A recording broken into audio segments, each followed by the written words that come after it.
And today, once again, we return with Michael Cranford. Now, Michael's an artist, a painter, and he designs bio-inspired homes. He's offering Fibonacci retreats in the Rainforest of Costa Rica.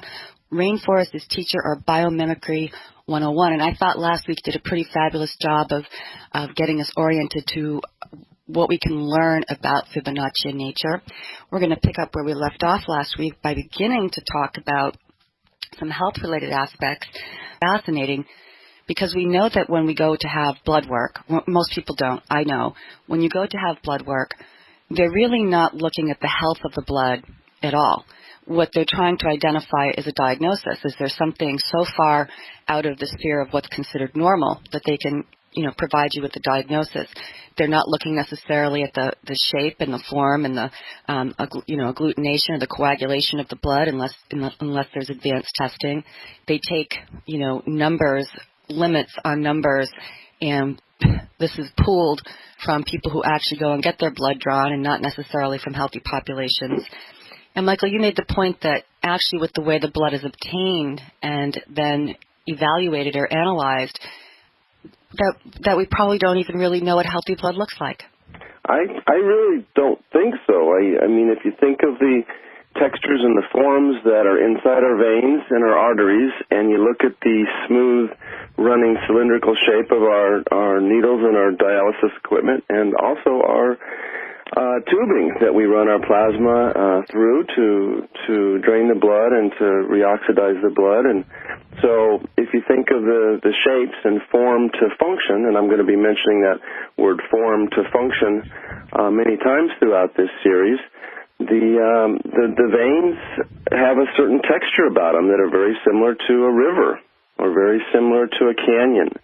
Fibonacci exists in our veins, it exists in the way blood flows, and it exists in water and air, sound and fire. So we really need to look at how we treat people and how we analyze healthy or sick people, and really make some adaptations that are based on copying nature. To me, it's common sense, has been for a few years, but to communicate this subject in a way that people can understand where Fibonacci is, what it is, and how we can find it, and how we can use it, and more importantly, how we can apply it to our lives to live healthy.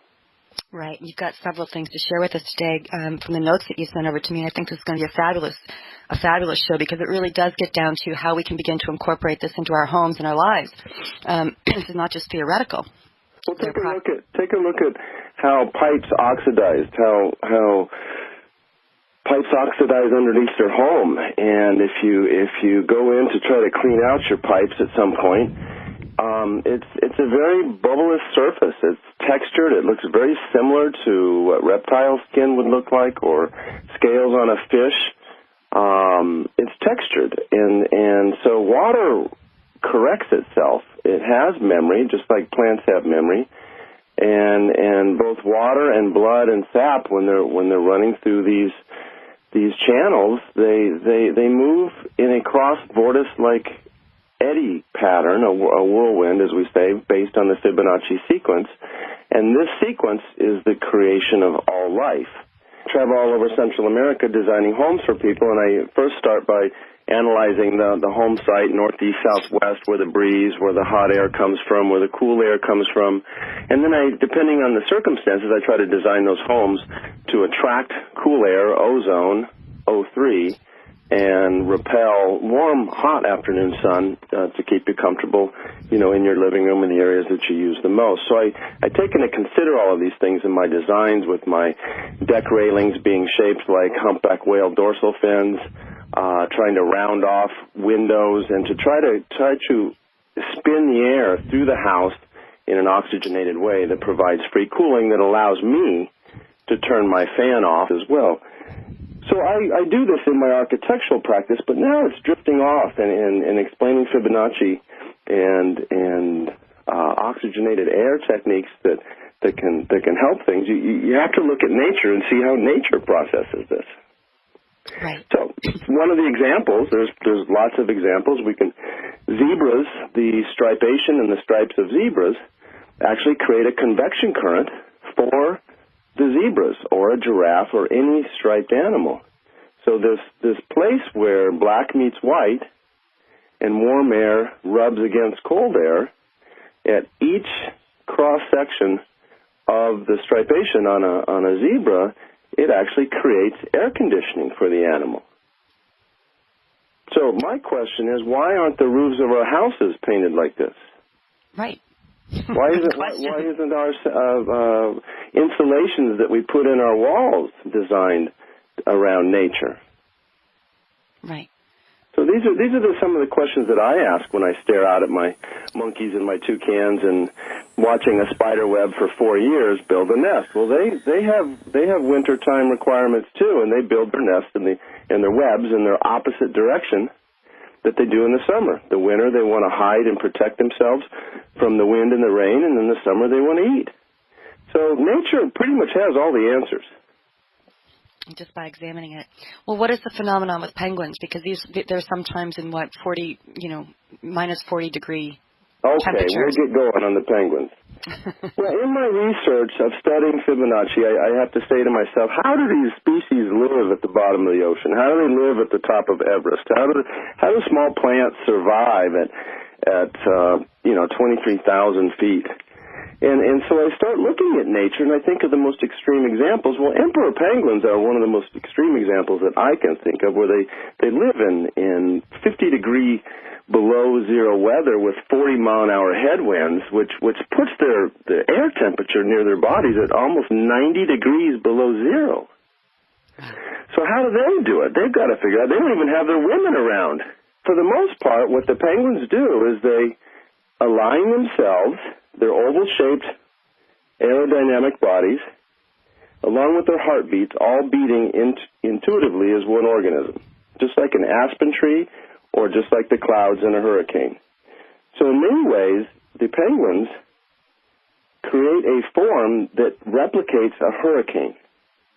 Now, this is the fascinating part. We all know that they move in little movements that are all kind of, but at the same time, when viewed from above, there's an organized double vortice pattern that can be observed.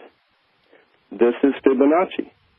The combined penguins huddling in a spiral formation create a sort of pump or a heat-generating device.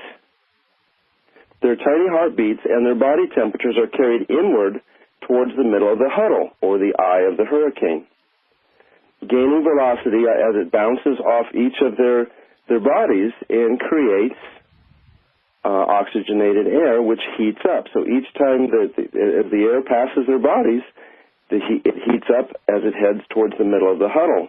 But that's not where the heat actually begins. That's just accepting the cold air into the pump. The real energy happens as the air starts heading back out through the double vortex, back outwards and redistributed through the huddle of emperor penguins. Now, the temperature on the outside is 90 degrees below zero, 50 degrees without the wind, below zero, but the temperature on the inside of the huddle is over 100 degrees, a temperature difference of almost 160 degrees in less than 100 feet. So this is amazing to me, but it really isn't that amazing, because if you think of getting stuck in an avalanche with 9 of your friends and you're under the snow all night, you're going to huddle together to create energy. Right. So it's not rocket science, but it requires a different way of thinking. And so if you think of penguins duplicating the shapes of clouds in a hurricane in order to create energy, then we as humans should be able to do the same thing if we can get out from under the treadmill. Right. Now, that is fascinating. I didn't know the complete story of that. I'm sitting here saying to myself, wow, a temperature difference of 160 degrees and 100 feet. Now, you mentioned something else that's relevant. You mentioned that intuitively their hearts are beating as one organism, and there's been a lot of work done with what's called, heart coherence. That when things are in flow, working together. right? And this produces a type of synergy. So another thought that I have just in terms of health is, you can learn to get your heart into a coherent space. Most of us, when you talk about the treadmill, most of us are running on sympathetic nervous system function all the time. And so we don't, we're in that fight or flight mode. We don't even know it because we're so used to being there. And we're not into the rest, digest, and repair mode, which is parasympathetic. And there's been an astonishing amount of research done on how heart coherence, what we call heart rate variability, really, again, imbues the body with health, but also affects people around you. In other words, if you can create a coherent heart space within yourself, you have a positive effect on others. They will intuitively or naturally, their hearts will move into a likewise more synchronized, more coherent flow. Left off with Michael talking about his observations of termites and ants and bees and, insects and what they're building and how they're building. And we made the comment that we agreed upon the fact that we're doing everything backwards and wrong, from the way we plow our soil to the way we heat, beat, and treat water, to the way we design our homes, without any comprehension for how form really affects the quality of the energy in our space. You sound ready and raring to go. I have a picture of the Costa Rica treehouse up here on my desktop, and I'm just looking at the phenomenal photographs you have of your treehouse.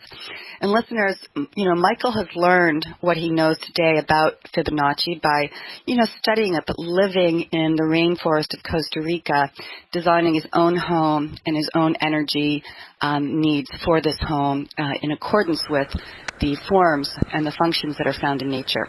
Again, say that, there are researchers, I'm just going to say it again and again, because the work that's being done just with water, and quantum coherent organisms. When you're talking about the penguins, this is a quantum coherent organism.